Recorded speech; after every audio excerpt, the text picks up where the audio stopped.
I'm talking with Madi Colville-Walker today, a Yorta Yorta woman finding her place in the Australian music scene. How are you today? What have you I'm been up good. to? Well, I've just been, doing some emails today and playing a bit of guitar and yeah, just some interviews and that's about it today, really.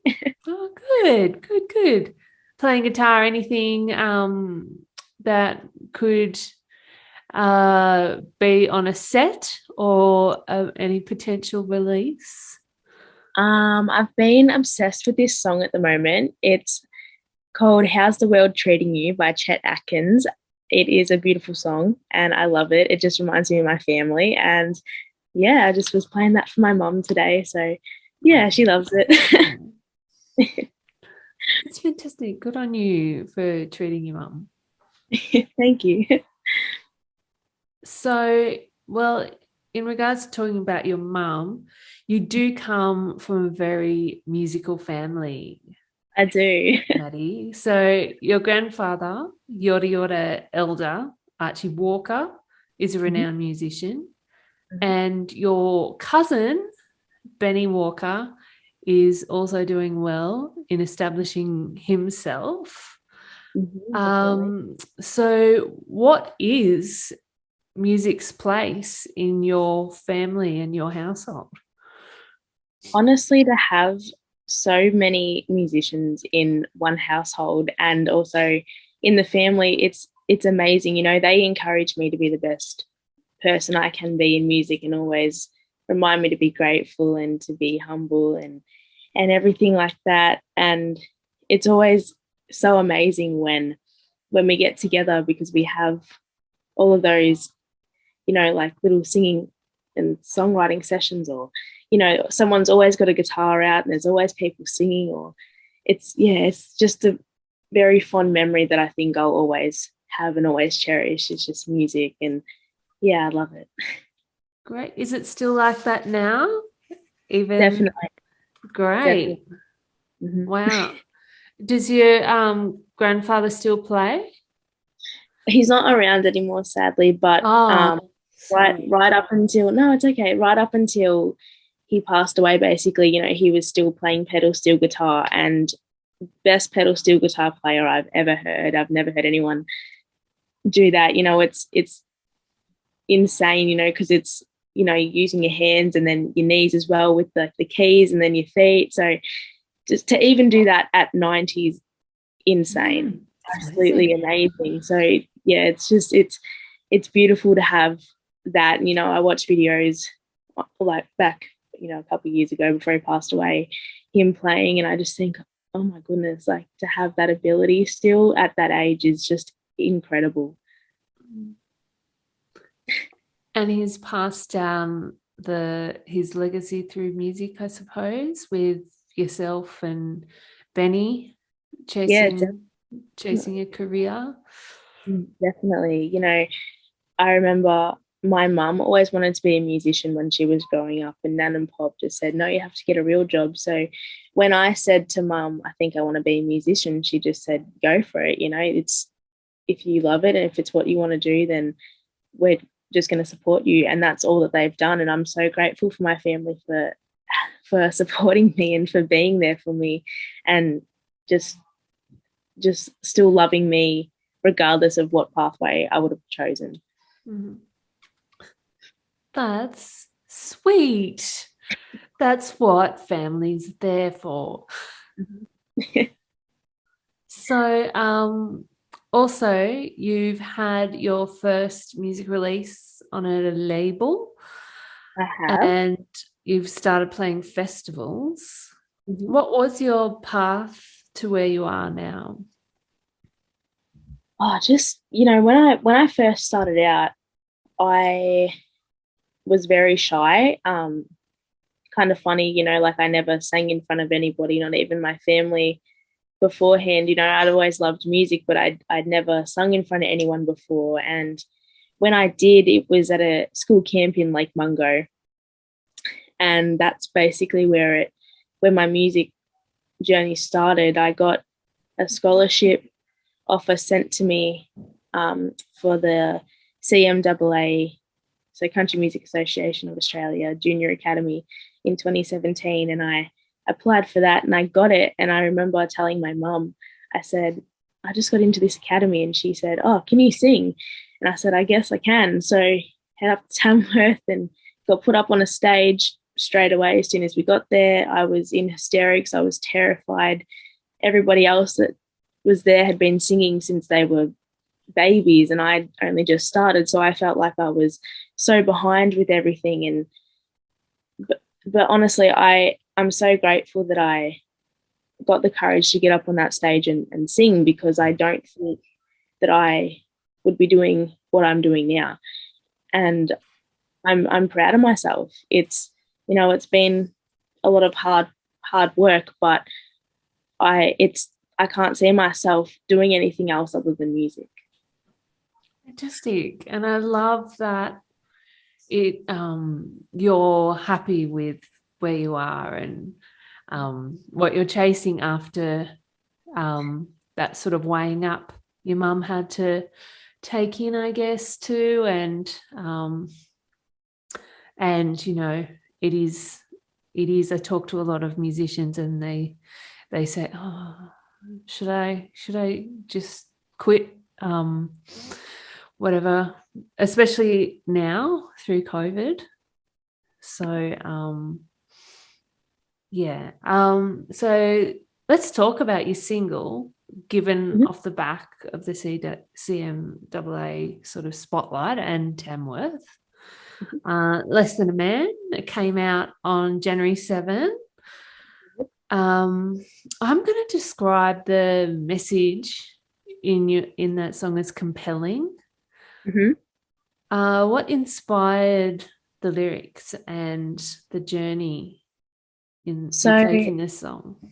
Yeah, so I wrote that song basically straight from the heart. You know, it's one of those songs that you can kind of get what you want to say, but without actually having to say it. That's my favorite thing about songwriting, is you can do that kind of thing. And yeah, you know, it just, like I said, it just comes straight from the heart. It was how I was feeling. You know, I had a lot of emotions at the time, and yeah, you know, I'm happy with it. I love it. It's probably one of my favorite songs that I've written, lyric wise, and yeah, I just really connect to it. Yeah. Oh, it's a breakup song. I'm sad you connect to it. But I mean, it's a learning step too. Every relationship is. Yeah, definitely. Like, it's kind of funny. I kind of feel like most of my songs are about breakups, but I'm fine. Like, it's just easier to write a sadder song, and like, it's not great, but it's just, yeah, I think lyrics like that just come a lot easier when you kind of have something that you want to say. Yeah. So on the back of that, is there any way you include your Yorta Yorta culture and upbringing and influences in your lyricism and songwriting? Yeah, definitely. So at the moment, I'm currently learning how to speak some language. That's all I've ever wanted to do. You know, I grew up on Yorta Yorta country, on my home country, and you know, language wasn't something that was heavily spoken around here because it was lost. It was taken away from my elders and my ancestors, which is sad. But you know, that it's coming back, and I love it. And I'm trying to learn more of it and incorporate it into my music, because it's something that I've always wanted to do. And you know, I always like to put stories with my songs, and I feel like I'm a storyteller with my music. You know, that's how I connect to my audience, and that's how I've always wanted to connect to an audience, is to find something that I can relate to somebody in the crowd, just to make that connection a little bit more stronger. So yeah, you know, I always try and incorporate storytelling and song lines and all of those little bits and pieces that my elders might hand down. to me. And Mhm. yeah. Well, that's really nice that your culture is ingrained in what you're doing, because it was your upbringing and how you learnt music Mhm. too. It's sort of been your path. I don't know, Yeah. that could be going too far, but um, shall we describe where Yorta Yorta country is? Yeah. So Yorta Yorta country um, is, so it's from Shepparton all the way, it stretches all the way to Finley and out to the outskirts of Albury Wodonga. So it's quite a big area, and there's 8 clan groups that sit within Yorta Yorta Nation, um, and they're all similar values and all the same, all connected. And it's beautiful to have that, and to grow up learning about that kind of thing, because I feel like it's important to have that knowledge as a young woman. And yeah, I've always been told to be proud of where I come from, and I know who my family is, and I know all those little connections throughout Yorta Yorta. And it's something that I'm so grateful to have, and grateful that I've been taught that, so I can hand it down to my children one day. That's something that I'll Yeah, cherish. that's beautiful. So where do you call home in So my the yeah. in Yorta Yorta country, so my home is in a little border town called Chukamorama. It's about 3 hours from Melbourne. Yeah, just it's a beautiful little town. I absolutely love it here. It's right on the Murray River. Mhm. It's, yeah, it's just a beautiful place to be. Does that what's the way to put it? Does that help with your music being able to be sort of sort of far away and not really in the thick of things, or does it sort of hinder being able to get around and you know, be part of the scene? I love, I actually love being at home on country. It's always, there's something special just about being raised on country. I'm not sure what it is, and I can't really explain the feeling, but it's just so warm. If I did have to explain how it felt, it just feels like a big warm hug. Um, and I love coming home. If I'm down in Melbourne for the week, either at the recording studio or at shows or doing things like that, I always come home and I feel so much better, and I just feel like a weight is taken off my shoulders. Um, Yeah. and even with songwriting, being on country, I do this quite a bit. I go down to the river, take my guitar, and just sit and just listen, and whatever comes to me, I just play, and I write. And it's one of my favorite ways to create music, is just that way, just being on country, like right in the heart of country, and just letting it flow. That's my favorite thing. Oh. Oh, well, it's made beautiful music. So also, will it lead to an album or an EP this year? What's 2020 got in store for you for you? Definitely an EP, I think, will be my next kind of move. I'll release some more singles and stuff beforehand, but yeah, an EP is definitely something that I want to work towards, and then an album eventually, with more songs. But yeah, just a little EP, just to kind of get an insight as who I am as an artist, and as a young Indigenous woman. I feel like that's really important, and it's also important for young mob too. That's something that I love, being a role model for younger mob. Um, it's it's so honoring to have that ability to be a role model. So, just on role model, How does it feel being recognised and nominated for the Victorian Music Awards Archie Roach Foundation Award for emerging talent, last year? Honestly, I'm so grateful. I still cannot believe that I've that I was nominated. Like, even to be on the short list with so many amazing, talented Black artists that are so strong and that are just so amazing. It's just insane to, to even be in the same room as them, and yeah, I was the only non-recorded artist on that shortlist. So to get to that point, and I'm only 20, just to think about, when I think about it, when I really stop and think about it, it takes me away a bit. I get a bit, oh my God, I don't see. I can't believe that I'm doing some of the stuff that I'm doing. When I think about where I was 5 years ago, I couldn't even sing in front of anybody. So to be here and doing this, I'm so grateful, and I'm so blessed for everybody who's helped me get here and who supported me, and my team, and just everybody.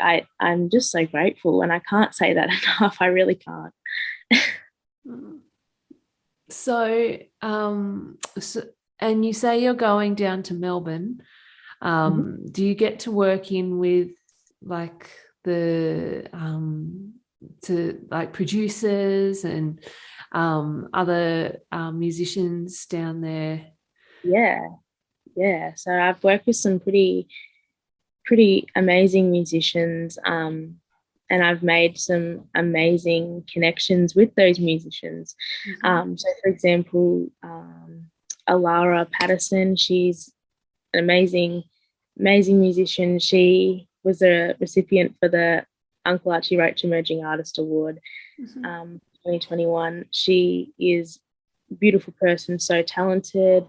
The Marindas, I've worked with them. I've worked with Uncle Archie and his foundation, which is so honouring that I get to work with him, alongside him. Who else have I worked with?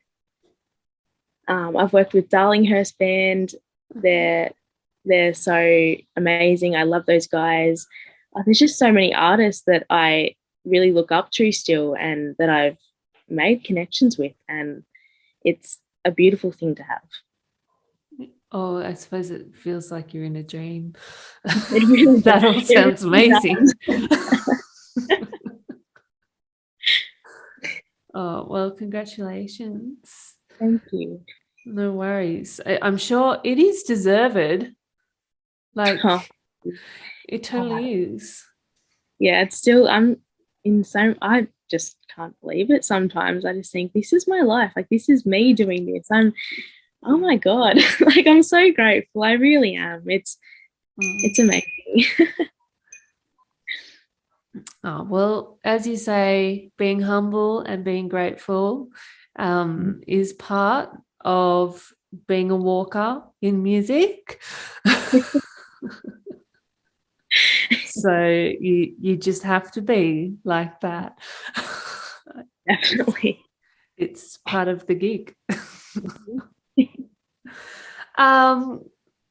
Talking about what is next for you, I spied that you're playing a festival with Uncle Archie, and Bridge and Electric Fields. So 22 Treaty. How does it feel to be involved in such an event like that? Oh my goodness. When I got an email asking if I wanted to be on that lineup, straight away I was so speechless, and I was with my mum, and I was like, Mum, oh my God, listen to this. I just got asked to be on this lineup. And she's like, oh my goodness, this is this is incredible. This is insane. And it's that same thing. This is what I'm doing. Like, I can't believe that I'm doing this kind of stuff. I'm on cloud nine with it, really. Like, these are artists that I've looked up to ever since I first started out doing music, and now I'm on the same lineup as them, and I'm so in awe of them, and to be in their presence and to hear their stories, and I'm just so grateful. I really am. I can't say it enough. I just am. So, to touch on COVID a little, were you heading to Tamworth this year? Yes, this year I was heading to Tamworth, and I had some amazing gigs lined up. Obviously, unfortunately, Tamworth postponed for April, but I'll be there in April, and I've got some pretty cool gigs. And I'm also looking forward to catching up, with my family. So, Darlinghurst and seeing some of their shows and some of my friends that I haven't seen in a while. But I think it'll be a great time. I think it'll be amazing. Fantastic. I'm glad it's back on. I mean, me too. It's a really big element of the Australian live music scene. It really is. Because it sort of supports everybody from buskers through to emerging stars, and also acts like yourself who've proved yourself and are going that extra step, and then through to people who are in the spotlight and are role models and, well, I guess we could say crowd pullers. But I just love how it all meshes in together. It's so great. I've been up a few times now, obviously before COVID happened, and just the atmosphere is one of my favorite things, and how just music. I just love music. It's a beautiful thing. And talking about COVID, has it impacted, I guess you've got the single out now, but has it impacted what you were trying to achieve? Because it's been like 2 years of weird stuff. I was still pretty lucky during lockdown. I had a lot of live stream shows. So that was with Isolate Festival, and what else did I do? I've done some stuff with Support Act. I had a whole lot of shows during those lockdowns that had happened, and I also would do shows in my driveway for my neighbours, because all my neighbours are quite older, and that was a way for me to check on them, because I felt like I'm that type of person I always put people before myself, and I just would plug my stuff in out the front and just perform for them, and they loved it, and it was a great way just to connect with my neighbours. And now we're all a lot closer than what we were before COVID. So just little things like that. And I'll do like mentoring programs with the organisation that I work with, and so I was still pretty lucky in that regard. So I'm pretty grateful for that. But just live shows, like actual live performances, like on a stage, was what I really missed. And I guess it's all coming back now very slowly, but hopefully we'll pick up again this year. Great. Yeah. Fingers crossed from me. Fingers crossed from everyone at Horror Story and Slice Radio. Because I keep buying concert tickets and they keep getting refunded. Anyway, actually, while we've got that soapbox out, Australia Day is coming up, and when this goes to air, Maddie, it will have passed. What is your opinion of Australia Day? Is it Invasion Day? Is it something that we can work on together as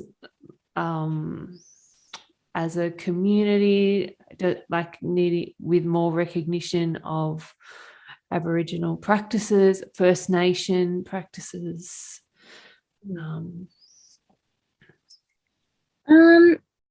Well, I've never celebrated Australia Day, like so-called Australia Day. I never celebrated it. To me, it's just really another day. Obviously, there is a lot of mourning that is on that day, and I just think, Australia has come far in the last few years. It's the recognition that Aboriginal people are getting now is a lot better than what it was, and I just think Australia just can keep working towards it and coming together and closing that gap, because it's getting better, and it's beautiful to see everybody coming together as one. That's really important, and particularly in times like COVID, we really needed to lean on each other. Everyone really needed to reach out to one another and to check on each other. And if things like this keep happening, like lockdowns and stuff, which I hope they don't, but it's really important to have those people there to lean on, and to have friends reach out and family reach out, or like even your neighbors, or somebody down the road, or even like if you walk past somebody down the street, just a simple like hello, or like a smile or something. You never know, you can make somebody's day. So I think the way that the world is working now and how everybody's coming together, it's beautiful to see. And I just think that everyone needs to just keep doing that. And yeah, that's my answer. I did put you on the spot there. That was like politics 101. So yeah, I'll slide out the soapbox now. Yeah, so are we seeing any other gigs this summer? Oh, this summer. I have some gigs around a Chukamalaima. So just my little hometown, got some little busking spots and, like pub shows and things like that. Great. And then I've got that the treaty show on the 26th of February. Yeah. And then I have, oh goodness, I'm not sure. I've got so much happening. Then heading up to Tamworth in April, or in March, I've got Brunswick Music Festival and some shows, some like hopefully a First Nations women's show with Alara, my little cousin Lily, and Annie Lou Bennett. Hopefully that goes ahead.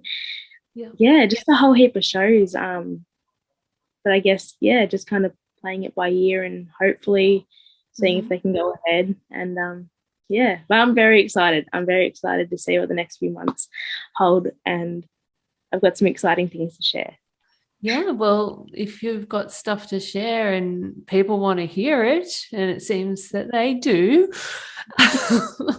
I mean, her story and Slice Radio are very interested. So, yeah, I think you're going to have a great year. Well, fingers crossed for a great year. Let's just say that. And finally, one last question. Is without any warning, but I guess all questions have been. What song would you like to request today for the podcast? It can be anyone. It can be anyone. All right. Well, I think we're going to have to stick with my favourite song, the one that I said first. How's the World Treating You? It's by, the cover that I do is by a female. Okay. I can't remember her name. This is terrible. I feel like her name's Alison something, Alison someone. I'm not sure. But how's the world treating you? That's a beautiful song. It's my favorite song at the moment. Great. Yeah, that's my Fantastic. Great. And you said it was an original by Chet Baker. Chet Atkins. Chet Atkins. Sorry. Hey, All that's fine. right. Well, thank you so much for your time today. Thank you for having me. It's not a problem. It's not a problem to support talented people like you, especially when you're emerging and you've got big things ahead of you. No, thank you. Not a problem. Okay, well, yeah, have a great day, and we'll maybe chat again soon. Keep us in the loop about what's being released and where you're going to be. And actually, how can everyone else find out about that? Do you want to shout out your socials? Sure thing. So if you would like to listen to my song, you can look up my name on Spotify, Madi Colville-Walker. I'm on Facebook, Madi Colville-Walker Music, and also Instagram at Madi Colville. Fantastic. That's where we can all find you and stalk you. No, we're not going to stalk you or troll you, but we'll go listen to your music. Okay. All right. Okay. Well, thank you. So much. And I appreciate your time, and have a great evening. You too. Thank you. You're welcome. Talk later. Bye. Bye.